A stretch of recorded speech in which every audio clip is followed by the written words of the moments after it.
Morning, everybody. It's 2 minutes to 10, so we're just waiting for everyone to stream in. We're looking at a 10 o'clock start. It's quite a full webinar, a lot of things to go through. So yeah, should start shortly. I'll go through some housekeeping in terms of notes and QA, etc. But you're more than welcome to get familiar with Zoom. There's a QA button. You start asking questions already. We'll just get familiar with that. We should start now. It's a minute more.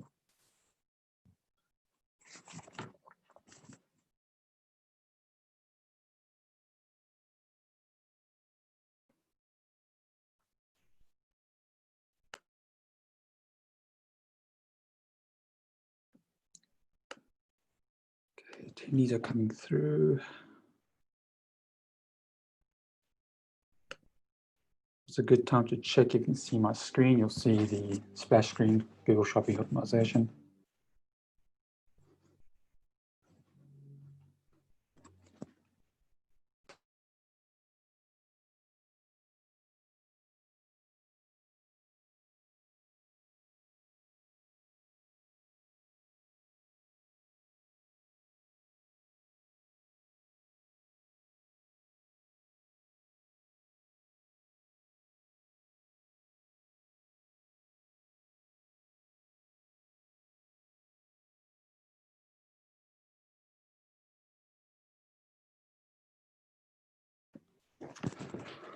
All right, 10 o'clock. Let's give a few more seconds for people to come in. The session has been recorded, so the usual rules apply for webinars.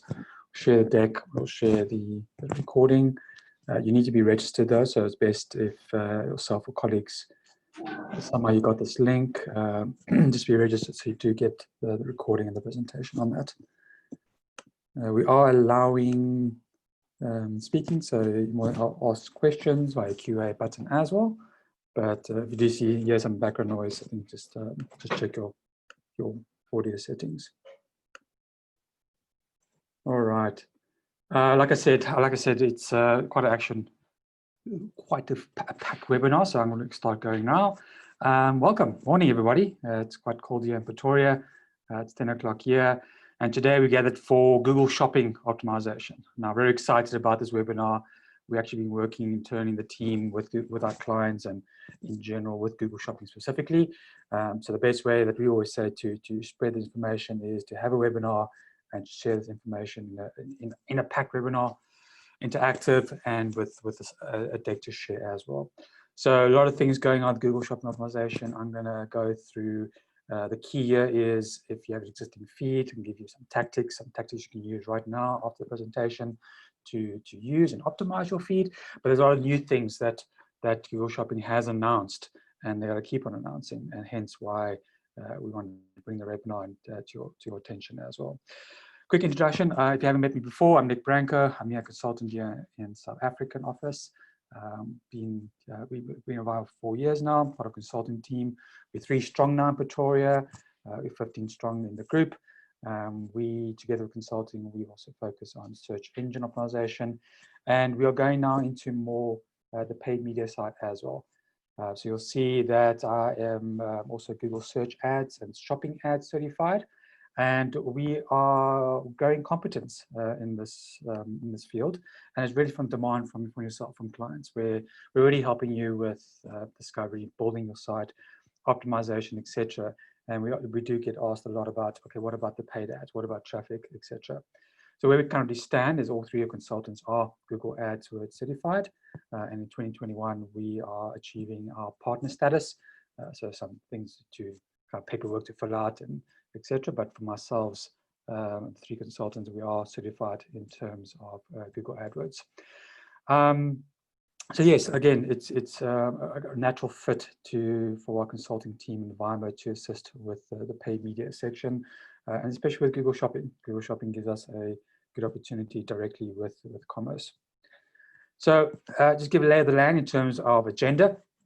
Busy with the introduction now. Then we've got quick Google Shopping overview. It's not a training session on Google Shopping, but I do think we need to get on the same page regarding, with different moving parts, and then we dive into the optimization of that.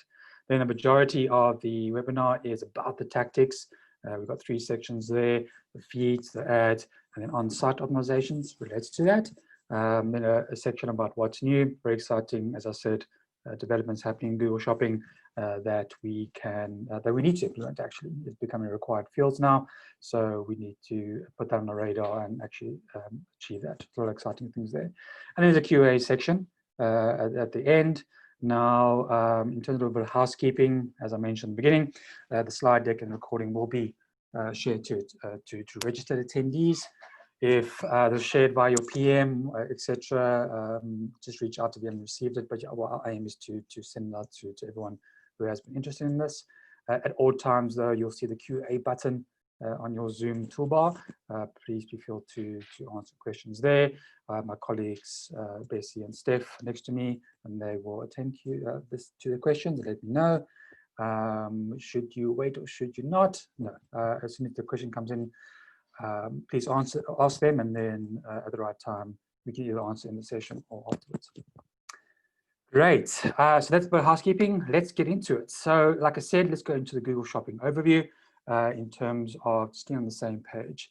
And the first one is why. Why are we actually gathered here? Why are we interested in Google Shopping? Why is there such a focus, etc. And I've narrowed down to 4 reasons. And some of the things might be common sense. You've probably seen it in your own ads. You might have seen it as you interact in your normal personal commerce journey. But to lay out the land, it's for us, it's number 1, it is a top priority for Google itself. So you'll see as the search engine result page, both on mobile and desktop, has changed over the few years. What keeps on happening? It's those Google Shopping ads. Right on top, on the side, they're the main focus. The way the future is going now is that product card interface will actually become part of organic results. So there's a lot of, you can see a lot of clear priority from Google itself and from the search results page, and they themselves are investing a lot of time and effort in it.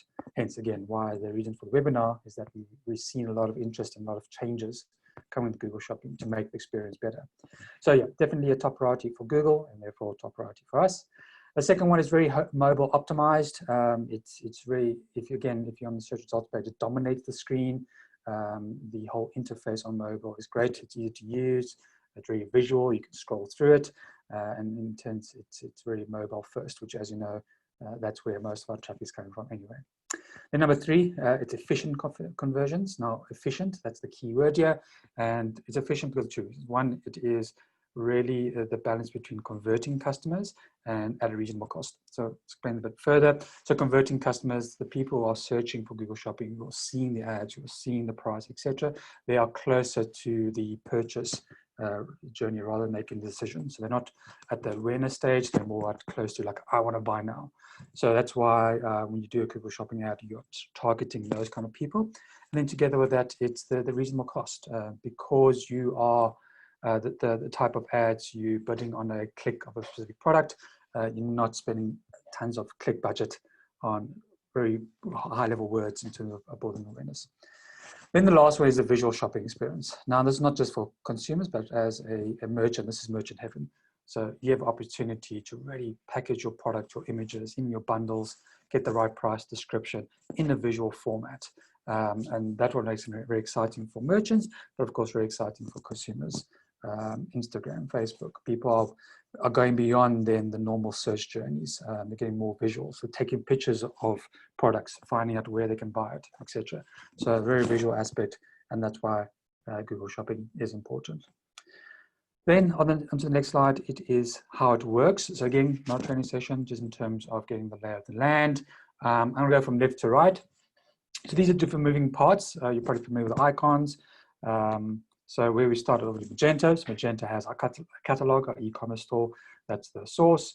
Then we build a product feed, various ways of doing that. We prefer using a module which automates that and guides and assists us to build out the right feed.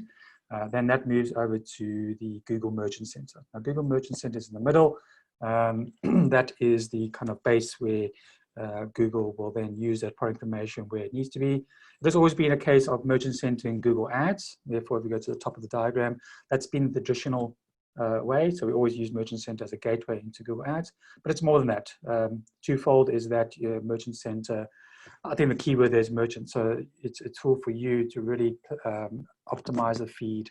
And it's one of our methods how we can optimize the feed is actually working more in Merchant Center to visualize the products and merchandise the products before we get into Google Ads. And Google Ads really is the focus of the actual ad itself.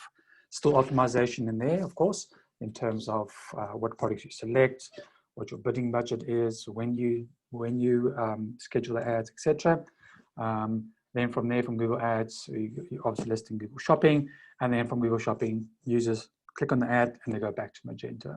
So that's that normal journey that has been for years. Then the one at the bottom, I'm going to go into more detail, is this new where from Merchant Center, it can also feed into Google Search. Google's calling that surfaces. So the idea is that we got your product information, the Google Shopping product card format is working very well. Now we're going to start incorporating it on different types of ads. And so that's another track, which again is organic, doesn't need Google Shopping itself, the tag, and then it goes back to Magento. Now Google services, I'll go into more detail later, but that is moving parts. And if we had to focus really on three things, it would be obviously Magento, the Merchant Center, which kind of controls the gateway to everything, Google and the Google Ads itself, those tools. Great, so that's how it works. Why are we interested? Let's get into why you're really here. And this is the optimization tactics. Now, with that said, I've divided into three sections. So there's really three sections in terms of optimization. One is definitely the feeds, the technical feeds, the content. Number two being in the ad itself, there's tactics there. And then on the site itself. Now, site optimizations, yes, there's the common things you should do anyways, but really also there's specific Google Shopping specific items that we can optimize there. So great, let's start off with the feeds. The feed is going to be the majority of our attention. And again, this is also divided into three sections. So in terms of the feed optimizations, we're looking at three different areas. Number one being the content itself. So the content itself, we want accurate, relevant content for both keywords and customers, and getting the right content there, etc. Then in the middle, it is step number two is feed setup. So that is just ensuring that the feed is set up to reliably run, to always accurately give the information to the consumers, the customers who are using Google Ads and clicking through it. And there's some tactics and optimization tactics we have learned there and some lessons learned, which I'm going to share today. And then feed monitoring, that's very important. So again, it's the usual monitor, optimize, and then repeat. So with that Merchant Center, a very powerful tool that you can monitor the feeds, not just for basic checks, which is to keep on an ongoing optimization thereof. Great, let's jump into feed content. Now, very important that there are actually three different ways to change content. Now, the obvious one, obviously the catalog itself. So in our world, it's Magento. So you want to change the title, description, get relevant content, well, you change it in Magento. But we live in a real world with 10,000 plus, 100,000 plus SKUs. We have content teams, we have product information management teams, etc. So there may be reasons why in the catalog a particular SKU has certain information. But fortunately, we have two other tools in our arsenal to really improve the Google Shopping results. And those two is the feed module itself. So the feed module itself is, yes, it does pull in attributes from the Magento catalog, but those feed modules do have tools where you can modify the data, build up new data using existing attributes. So you're not tied down to the information in your Magento catalog. You can actually use a feed module. And then the last one, as I referred to, was the Merchant Center. The Merchant Center even gives you more tools to optimize it further.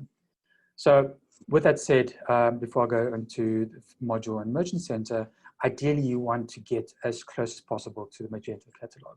The beauty of Google Shopping is, yes, we are going through this and we're improving our Google Shopping ads. But if you kind of go into this exercise, you realize, hey, you know what, Magento, my true catalog, my data needs to be cleaned up as well. It's just a great benefit. So you can clean it in Magento catalog. It feeds to the Google Shopping ads, but of course it works with organic SEO as well. And in some cases, it works with great UX and CX as well, customer experience and user experience. For example, product names and product descriptions. Many new e-commerce stores, they get away with 3 to 4 word descriptions, but of course that doesn't cut it in the Google AdWords. So this is a great exercise, and always see this where we go into paid media focus, and that kind of benefit and all that energy we do goes back into the Magento catalog, which gives us more benefits as well. So in terms of feed content, ways to change it, I want to cover this before I go into optimizations, because then I want to give you the tool. Again, if we leave this webinar, you know exactly how you can change something right now. So number one is the feed module. So the feed module, we have standard modules that we install on our clients. Either you've been there before or not, but this is a screenshot of one of the tools where we can customize any of the fields. So in here, just a quick case, things like capitalize and lowercase and prepend and append and replace. So this is great because whatever the reason, sometimes a good example is the Magento, the titles, the product names are in capitals in Magento catalog. Maybe it looks great on the front end, it was decision made, etc., etc. But now for the feeds, we don't actually want capitals because it counts as trying to cheat the system. So rather than going through the whole effort of changing Magento, you can actually use the module to just keep as is in Magento and then just change it in the feed itself. So a good example, what we normally use is strip out the dirty data or protect the data in terms of characters. So strip tags, HTML scope, that's our standard.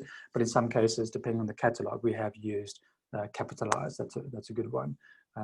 Replace as well if it's not the right data that we need. Prepend and append, etc. So that's one way. Again, in terms of the 3 steps, definitely want to try and keep your Magento catalog as clean as possible. But if not possible, not quickly enough, you can use the feed module. And if that's not possible, you can further on go into the Merchant Center itself. A Merchant Center has a feature called feed rules, and it kind of works on the same principle where we say, okay, cool, I'm accepting this product name, but I need to format it. And you can use some feed rules here. So whatever data that the Magento and the feed modules feeding into Merchant Center, you can further customize it from here. And I'll actually show you a moving example with product titles. So that's a quick, if you keep it back in mind, like, oh, great, I'm not really tied down to Magento catalog. Yes, great. If I can change it there, brilliant. So I can get more benefit from there. But there are other tools in the arsenal to actually change this. So as we go through optimizations in general, just bear that in mind. And I'll break away on one of the slides to actually show you how it's done and what we can change there. Great. So let's get into the fields we use. Now, first up, there is a ton of attributes and fields that we can use. This is a screenshot of the Google Merchant Center. We refer to this quite often. It actually gives you it defines all the fields you can do, but it's got a great table in terms of what is required, if it is a certain attributes. For example, apparel has more attribute requirements than other things, and then totally optional. Optional, but as I say, it will help boost your product's performance. So it's quite a long list, but it's a great list if you really want to go to the next level of optimization. What I recommend for both the webinar and for now is these fields. So yes, there's a longer list. I mean, it goes into great detail. But we need to get this right first. And I split it up to required in terms of, for example, there's obvious ones: title, description, shipping, gender, size. I'll go into this in more detail. And then the optional ones, which I recommend to keep on your radar, is, for example, sales price, the product type, reviews, and Google product category. So like I said, I'm showing the slide, take it as a little cheat sheet. Of all the attributes, we would like to focus on this. So I'm going to go into a few of them. Don't worry, I'm not going to go through all of them. I'm going to go to just the ones that are really low-hanging fruit, and I see we're not taking advantage. It's not always on our radar. But first, the golden rule. And if you've taken a SEO consulting session with me, I always go on about this, and really it's two things. And the same thing with organic SEO, it's the same thing with paid media, maybe even more so. And the golden rule is 2 things. One is you need to, for all the attributes, title, description, etc. It's all about, one is the keywords. So what I call keep the Google machine happy. So what are people searching for? Doesn't match the words you're using, etc. So those are the keywords. So when you're thinking about optimizing your feed in general, and you're looking at things like title, description, etc., you need to think about, okay, what are people really searching for? What are the people really looking for? What kind of information can I put there? So that is from a keywords base in terms of keeping the Google machine happy. But of course, at the same time, you get the balance of, well, at the end of the day, the customers are going to look at my ads. The customers are going to click through the ad to visit my site. The customer is going to be happy or not with the result and actually go through to checkout. So you need to think of, as a customer, put yourself in their shoes and actually go through that journey with them as well. So that's the balance of, yes, definitely use keywords, but also think about the customers and how they're going to see it. And this is a general rule which you can apply to really all that table I mentioned in the previous slide. That is the general golden rule to apply to all of them. But let's go into some specifics. So the first one is product title. A lot of research regarding product titles. They've given some examples. I've given some examples here, but the general consensus is two things. One is you need to make the product title as attractive and distinctive as possible, because you can think about it. Let's think about the customer. They're searching for Nike shoes. If you just see Nike shoes, but your competitor has the brand, the size, is a male, female, etc., that's going to be more attractive. Remember, the customers going your shopping are more towards their I'm ready to make a purchase frame of mind. So that's going to help a lot. So Google itself, all the experts mention that product title is one of the low-hanging fruits that you can change. So these are some examples. Again, you'll get the slides, the cheat sheet, but there's some, again, some common sense. Sorry. Let's go back. Apologies for that. So apparel is a good one. Really, as many, again, with the golden rule, keywords and customers. So apparel, a good example is definitely the brand. What is it? Is it a shoe? It's a shirt, male, female, some keywords there, color and size, that's good.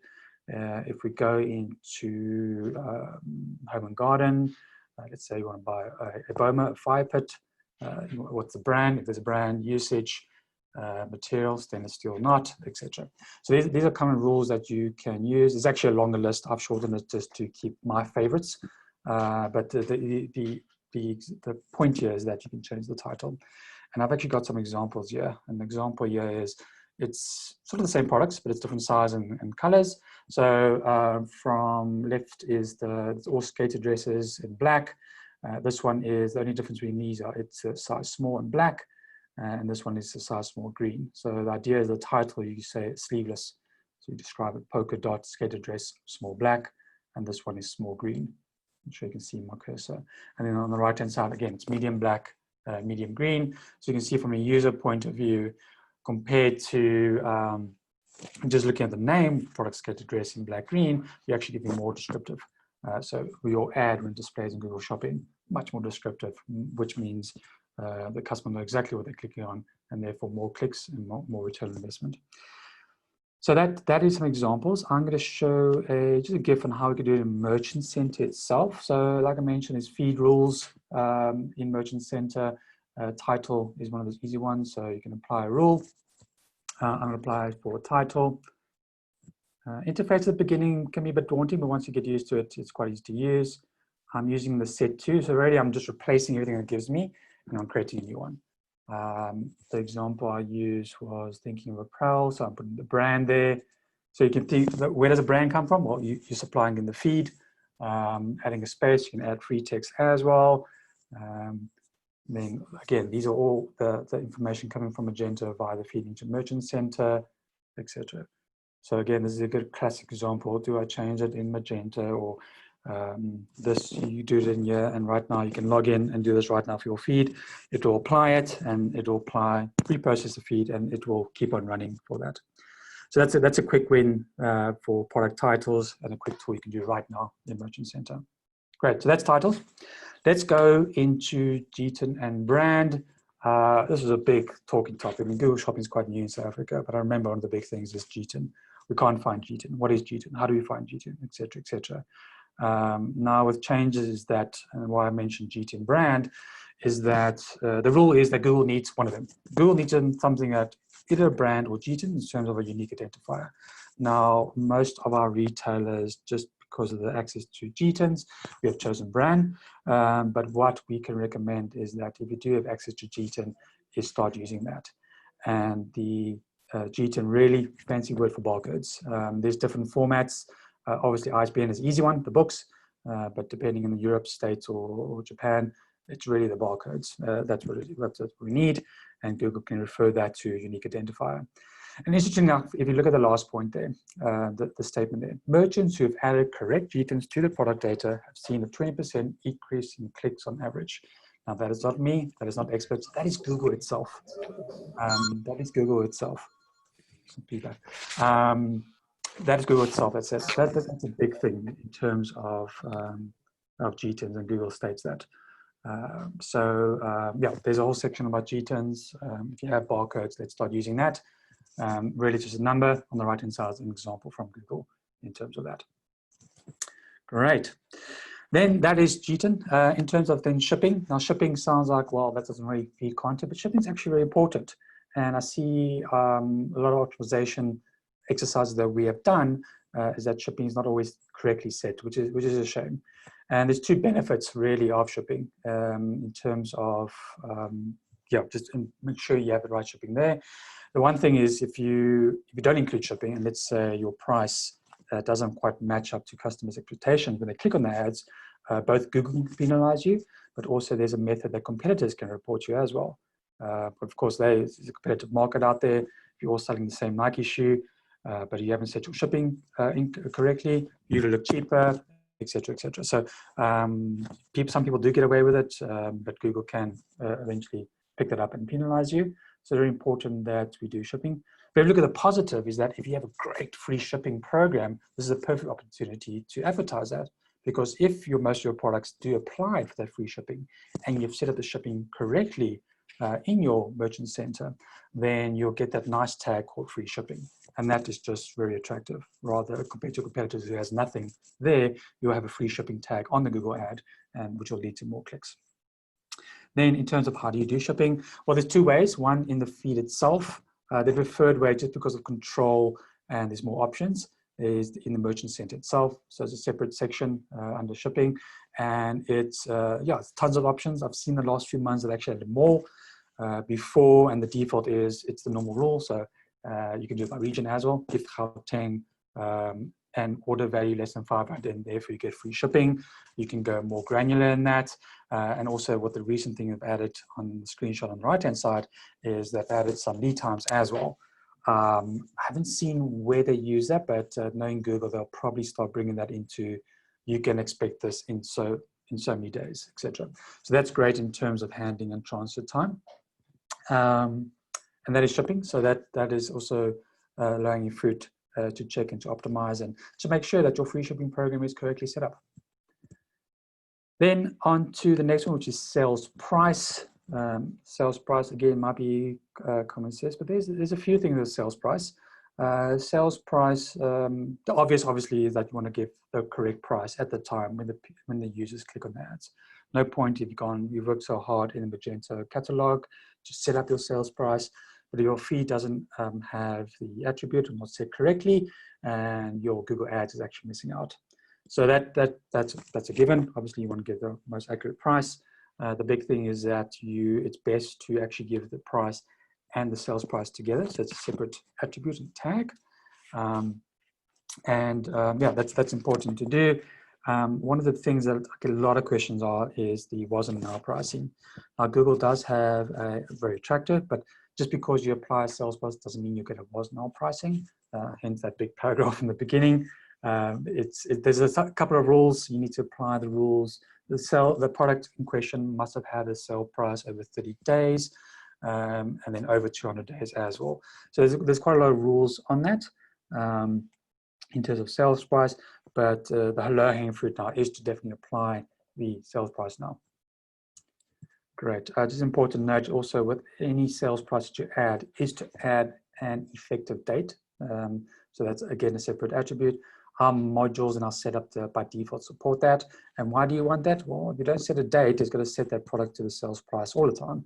So, which will then incorrectly advertise your product, which will lead to frustrated customers, and Google might penalize you as well. Great. Then to the next one, Google product category. Now, when I mentioned Google Shopping Optimization, I think everyone thinks of this. It's everywhere. Very big thing in terms of mapping. You can see with my previous, I put it towards the end. There are more important things to worry about, but Google product category is one of the easier ones. It's right there. Google does give you the option. It does not give it quite yet. It might in the future. What is Google product category? What am I talking about? Well, to assist with the categorization of products and to improve kind of enrichment and relevancy, Google has created a massive list of universal defined categories for e-commerce stores.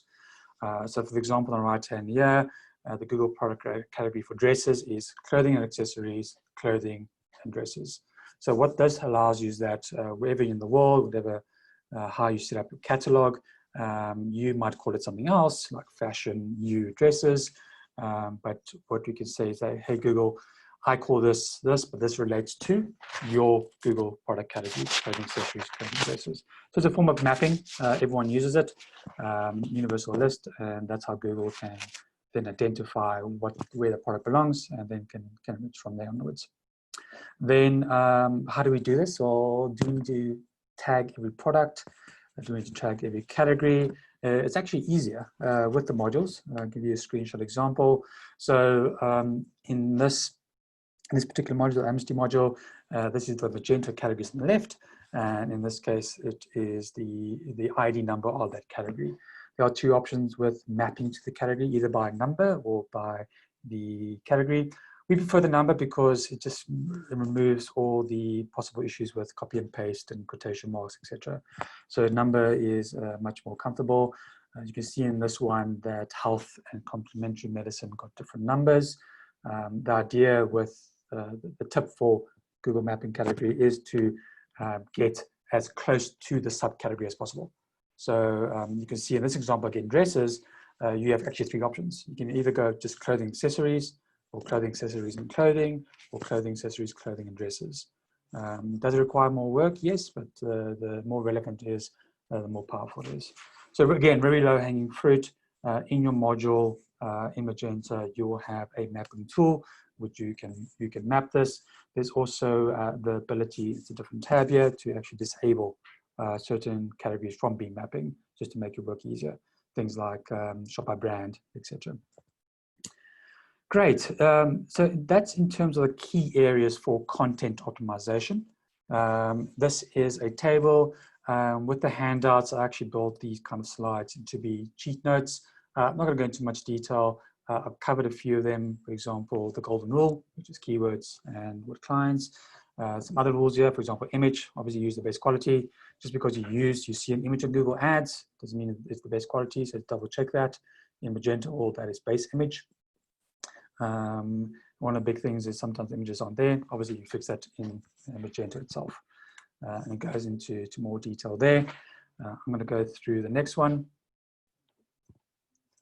Okay, great. I'm going to pause here quickly in terms of this table before I go to the feed setup.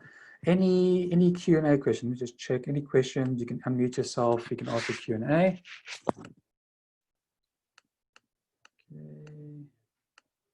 Just clicking through the Q&A. Great. Nothing yet. Again, please, you can use the Q&A section or unmute yourself to ask a question. Let us carry on. Let's go into the next step, which is step 2, which is the feed setup. Now, feed setup, there's a couple of things here. If I've worked with you before on your feeds, this is one of the things we focus on in the beginning. And this just ensures that the feed is accurate and reliably run. 2 points here in terms of lessons learned is scheduling. So scheduling is very important. In our world, we know this. We know the crons, we know indexes, we know cache clear, etc. So the big thing here obviously is that you want to send Google Shopping the most up-to-date products and prices and stock availability, which means then you need to get as close as possible to the time when all that information is processed in Magenta. So the scheduling is very important. We discuss with the team before we set a schedule in terms of, all right, guys, when does your stock import complete? When is your new product import complete? When is the index run, etc. and then we set a time after that. So we always make sure that the feed is accurate with the most up-to-date information. In terms of large catalogs, some lessons learned there. Again, even more important in terms of scheduling. You don't want to try and pull a new feed mid-index. You'll get an incomplete feed. The feed might even break. A big thing is also performance management. I've seen in the past that by default feeds not very process heavy, but if you start having multiple feeds, multiple stores, quite a large catalog, they can build up, and where it doesn't really impact the store, it's actually the vice versa, where the store might impact the feeds. So again, scheduling is important. To improve that, you can split the feeds into different sections. You can use, for example, category filters. Doesn't mean you have to put everything in one feed. The big thing also is the latest module. We've gone through an exercise to improve all our current clients on Google Shopping. Separate crons has been a lifesaver for really large catalogs, where we actually pause the module cron and actually do a separate one, gives us more control. And again, just touching on point 5, the feed filters and rules. So again, why need a feed with out-of-stock products? Why have a feed with products that are no longer relevant, etc. So those feed filters and rules are very important when setting up the feeds, and also both from a performance and a catalog point of view. Then the third point on the feed setup is configurables versus simple. Now, this has been a personal focus for me for the past 3 to 4 months, where as we got into more optimizations for Google Shopping, it has been this thing about configurables and simples and how do you manage them. And when we do the configurables, it gives an error, etc., etc. Now, I'm happy to say it is, in summary, to how we manage this now is that first off, the point is that you can only buy a simple, and therefore Google always wants a simple. So you can't sell a configurable, therefore Google will always want a simple. However, you can definitely tell that a simple is part of a configurable. So, hey Google, you have 5 simples, but it's part of this configurable. And the impact of that is A, Google won't kick you out, won't kick those simples or configurables out. And the second one, if you look at the screenshot right, it actually looks great on the Google Shopping interface. So this kind of setup we are bringing to more clients of us, the ones we're consulting on. This is a great interface. So it works twofold. One is if I do search for a tapestry pillow, Grape Harvest style, I should get that product.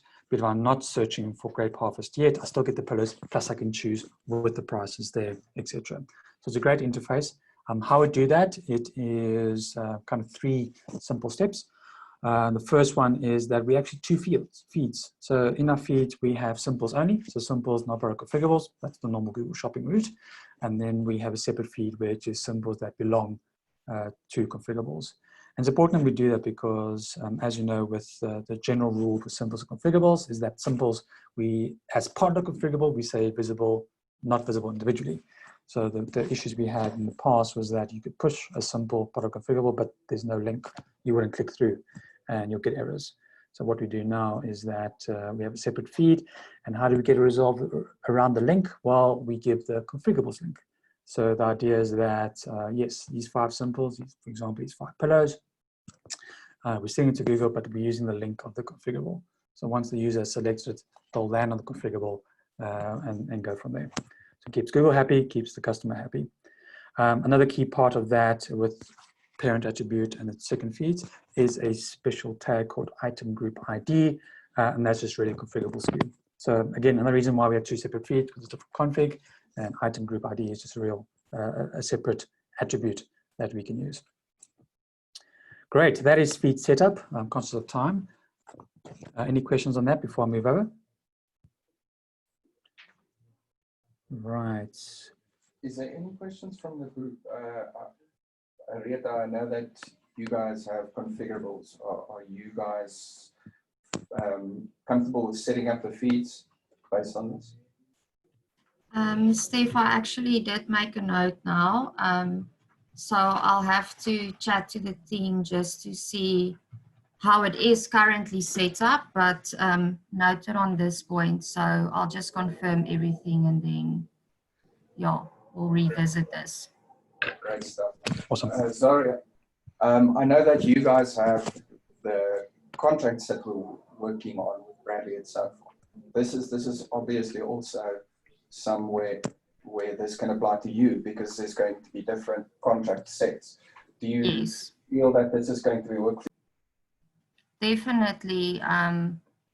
Yes, I'll want to have to look into this in detail with Bradley, but this is great new information.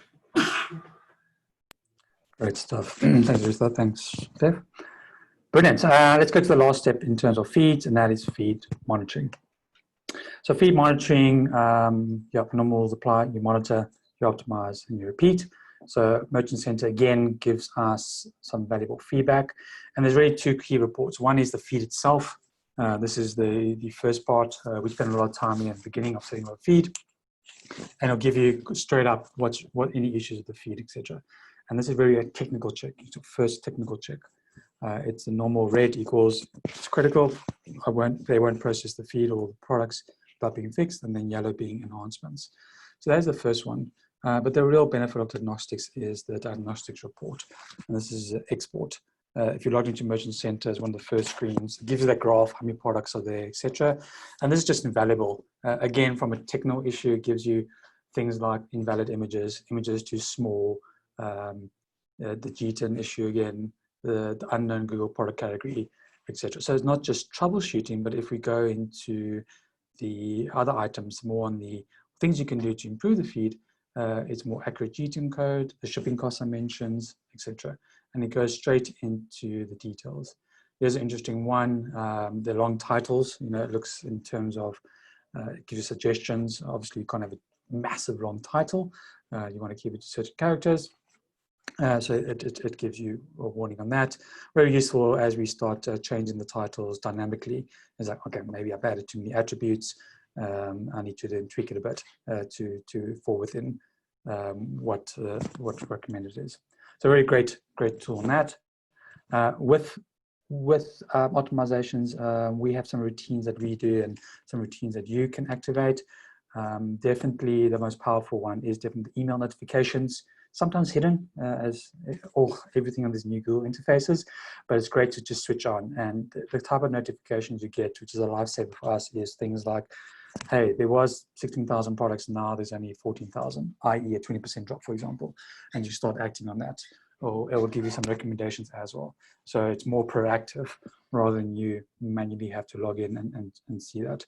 What we do in the office here is we integrate into Slack, so the whole team can actually get a notification as soon as that comes in from our consulting clients, and we can act appropriately to that. Then in terms of a routine, I could suggest for checking the feed itself, maybe twice a week, log in and check. And then when we get to the ads, I would recommend a daily check if you are managing the ads yourself. In terms of that, then definitely some learnings that we can share. I'm going to actually skip the slide. We are quite time sensitive, but again, great cheat sheet that you can use, and you can use. Some of my clients probably recognize this. URLs not crawlable, failed to upload. The general is either the feed is incorrect, or a big thing we find is that because, as you can imagine, we're pulling data from the catalog and we rely on things like, is it enabled, is it in stock? That is very important that you are part of the e-commerce team in terms of the Magento side, in terms of, hey, did the indexes run? Did the crons run? Why is there less stock, etc. A lot of times we are the first to actually pick up of any index or cron issues. And we take it back to the team. So very impact, of course, in terms of the internal system of Magento and the resulting feed itself. Great. Again, great cheat sheet. Once you get the slide, you can have a look at that and ask any questions. Then in terms of the next section is ads. In terms of ads, I already have one slide, and I'm going to just go through this quickly.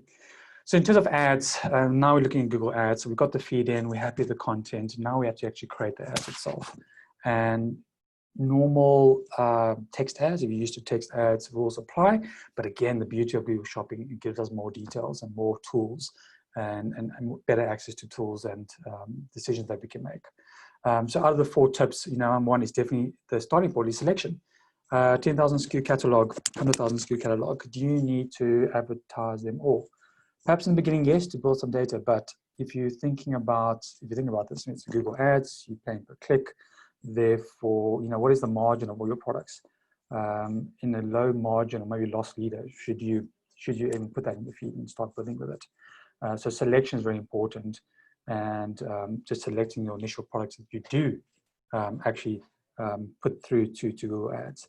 And Google Ads, again, does give you the tool of, great, my whole catalog's on, which I definitely recommend. But when you start creating ads, you create these product groups, high earners, best sellers, maybe the entire certain, let's say, smartwatch category, for example, you can do that. So selection is very important.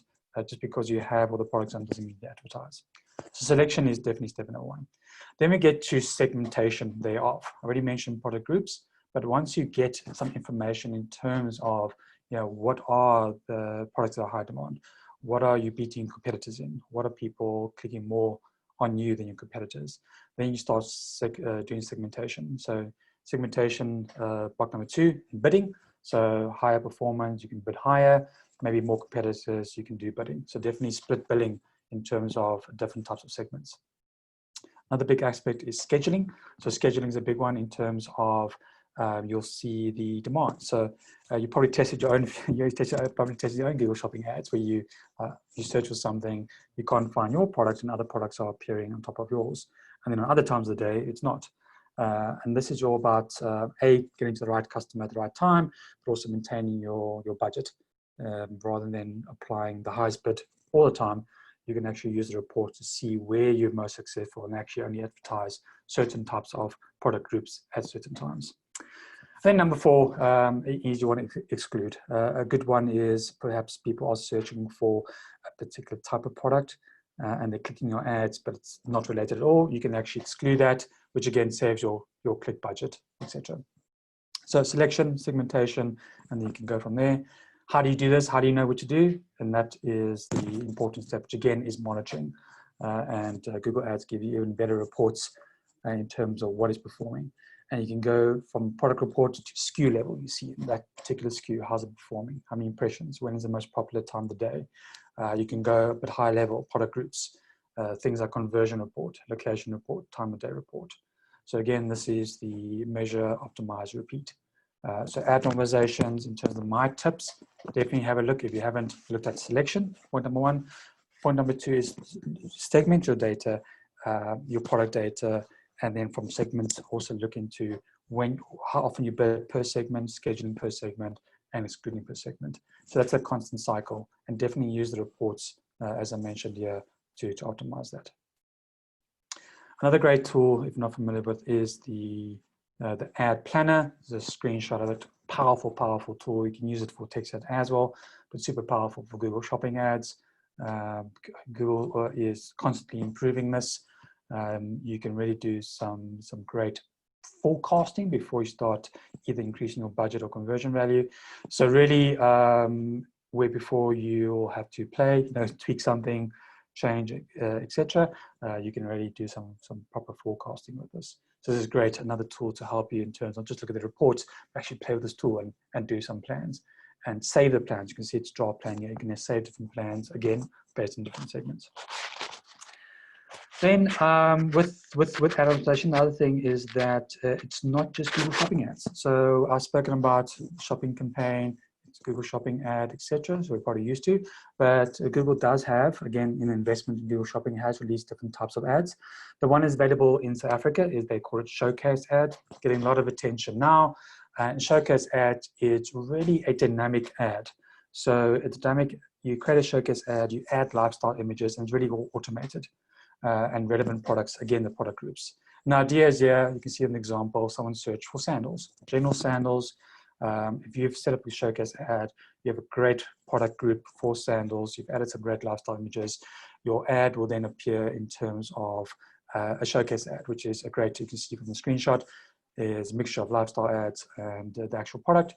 You click to expand it, goes in more detail, and you actually scroll through the products. So great ads. I haven't seen a lot of our clients using it, maybe not well known, but definitely something that is available in South Africa. There are other ads available, but not available yet. So I'm not going to talk about them, but Showcase ads are great, another thing that we can add. Excellent. Any questions on that before I go to the next section? Nothing on the QA. All right, again, please interrupt. Please interrupt if there's anything there. The last one is site optimizations. Site optimization, okay, common rules apply. We've had some webinars in the past as well. We preach this every day. You're looking at your page speed. Again, back to indexing crons, handling your stock and prices, making sure that the stock is up to date and you're feeding it both to your site and to Google. Match the content on the website as much as possible. And of course, trying to get that user from ad to PDP to checkout as fast as possible. That's the normal rules. The other optimization, which is important, is the schema.org. So in other words, it's rich data, data snippets, etc. But really, it's code, XML. You can't see it, but it is structured code that gives the Google machine more relevant data. So it explains exactly this is the price. This is the variance available. This is the sales price, etc. And Google does use a lot. And with Google Shopping, definitely comes the point of making sure that your rich data, your schema.org is accurate. So that is one of the optimizations that we need to do. Great, so that's short and sweet. Now we get into a great section about the new things. I've got 11 minutes left. Please remember to do the QA. Getting no pauses from my colleagues here, so I'm going to jump straight into it. So the first one is, you saw my slide, Google Services. Very excited about this. This just triggered my attention again to, okay, Google's really focusing on Google Shopping. Now, what is Google Services? Well, Google Services, as I explained in the diagram before, is that they are taking the concept of product cards and how the product's displayed and using it on organic as well. So there's two benefits there. One is you don't need a paid media campaign actually to enjoy the benefits, some of the benefits of Google Shopping cards, as Google invests more in showing these things organically. That's one aspect. And the second aspect is that your products can be just displayed in so many other areas. For example, images, Google Lens. Google Lens is that app on your phone you can scan and get information. Google Search itself. So this is a great opportunity if you are perhaps a retailer who hasn't gone into Google Shopping, really looking at your paid media campaign, definitely activate. And it's in Merchant Center. You click on a button, you check a few things you can see in the screenshot, and away you go. I'll be honest with you, I have not seen one of these ads before. However, it was announced about 3 months ago in South Africa, 4 months ago in the States. So they are slowly rolling out. And as with Google, you'll probably wake up one day and it's everywhere. So rather take the lead now and get it activated. You could definitely run the Google Services and the paid ads together. What do you need? You need everything I mentioned now. You still need that. Everything in Merchant Center, relevant content. And the big thing, again, is that schema.org, that structured data markup on your website. Because then Google doesn't have Google Ads anymore to identify what's relevant. It'll use your site content. So that's where, again, the importance of schema.org. Great. Other new announcement is 2 more product detail tags. So I definitely list this as essential. It's not a required field, but I'll definitely list as something to focus on. I'm starting to introduce this to some of my clients, and it's two of them. One is the product highlights. This is just really a quick summary of the product. You can imagine, again, from remember my golden rules, keywords, great for this, and also the customer. The customer quickly have a look at this and see what's involved here. As with Google, some rules apply. Don't put things like about your store, don't put things about price, etc. Just keep it to the facts about the product itself. And it's really just one tab. I believe if you have a good short description or long description, you could put that in there. But again, using my tips about how you could manipulate the data to actually build something, I rather recommend that. Use some free text, combine it with attributes, etc. So that's product highlights. The other one is even more exciting, is product details. So product details goes a step beyond that, where we are, well, in the past, we were kind of limited to what Google provides us, price, link, etc. Now product details gives us complete freedom on how we can add custom tags. So think about your electronic stores, for example, this example here, a notebook, a Mac notebook, what the hard drive size is, what the screen size is, etc. These are just great, and this gives Google signals in terms of, again, some keywords, and probably eventually in the future, Google will actually refer that in other aspects of it. So very good to use. A bit more complex of product highlights because there's certain formats. You can see there's a section name, for example, let's say screen resolution or screen specs, attribute name, you can have resolution, HD or not, etc., and then the value, 1080p, etc., etc. So a bit more structure. You need to think about this, bit of exercise. The great thing is you can take your most popular products, most popular attributes, and put them in there. I used it for a hardware retailer. It was great for all that technical information. Where yes, it's on Magento. It's living sometimes in the catalog. It's never used in the front end. We can actually put it in the Google Shopping feed and go from there. So that's product detail. Another great that was announced in June is things like it's installment and subscription. So in South Africa, we just love giving away contracts, cell phone contracts with everything. So this is a great in terms of just not your normal business, but if you are selling electronic goods on an installment and on a subscription basis, you can now feed that information to Google Shopping, which then feeds back to consumers. So this is great for our tech retailers out there, especially. It is currently limited to tech only. So look at smartwatches, phone computers, GPSs. I'm sure Google might move this kind of a concept to other ones, but right now, if you're on the tech field, this is a great low-hanging fruit that you can put in here. I'm sure one of the things I checked is that we could maybe use this for like payment plans, like maybe credit, etc. Not there yet, but I'm sure Google will get to that as well. Great, 6 minutes left. We are now at the QA section. So if you have been shy to ask questions in fear of interrupting, now it's your time. Any questions on the chat, or you can unmute yourself and you can ask. Anything from the channels, guys? Okay. Zaria, in terms of the installments and subscriptions. Yes. Hello. Hi, Zaria. I'm asking if you think these installments and subscriptions can apply to your product set, because we were talking about having contracts and subscriptions for you guys. Is that something that you would be looking at this stage? Yeah, as soon as it gets implemented, we will definitely look at it. I did write it down. We just have a few tweaks here before that gets implemented. But as soon as it gets implemented, we'll definitely use that. Definitely. Excellent. Excellent, because it also works on obviously all the electronics and stuff that you are selling. I mean, tablets, computers, mobile phones, all of that stuff is very... Your watches, yeah. Yeah, because you get the eSIM watches as well. That's going to come with the package as well, mobile contracts and stuff. Yeah. That's correct. And this might even be effective for you guys, Michelle, in terms of the tech stuff that you're selling. I mean, the Garmin watches and those types of things.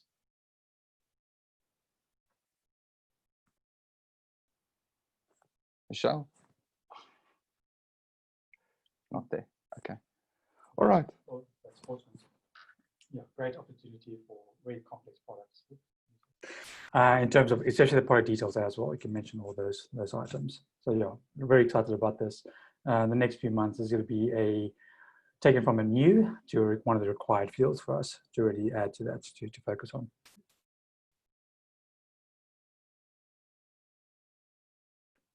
Okay, so to the QA. All right, I think I'm going to call it. Thanks so much for everyone's attendance. I'm going to share the recording. I'm going to share this deck, aka the cheat sheet. Yeah, then we'll probably send out the next invites as well. Same rules apply. If there's any questions that you can ask for your account, again, all 3 consultants are Google Shopping's ad certified, so we can definitely assist with you. We have some actual audit packages that we have created just to get you up and running as quick as possible. Nothing better than, if you're not doing Google Shopping or you're not sure about it, set up the one campaign, get the data in, and go from there. That's the best way to tackle these. Excellent. We'll also be sending out a short survey just to get your feedback on what was important for you on this webinar and what you'd like to see in the next coming months. So look out for that survey also to follow. Thank you, everyone. I really appreciate your time, and we'll send out the next invitation soon. Cool. Thank you. All right, thanks everybody. Enjoy the rest of Thank the day. you. Thank you. Bye-bye. Thanks. Bye.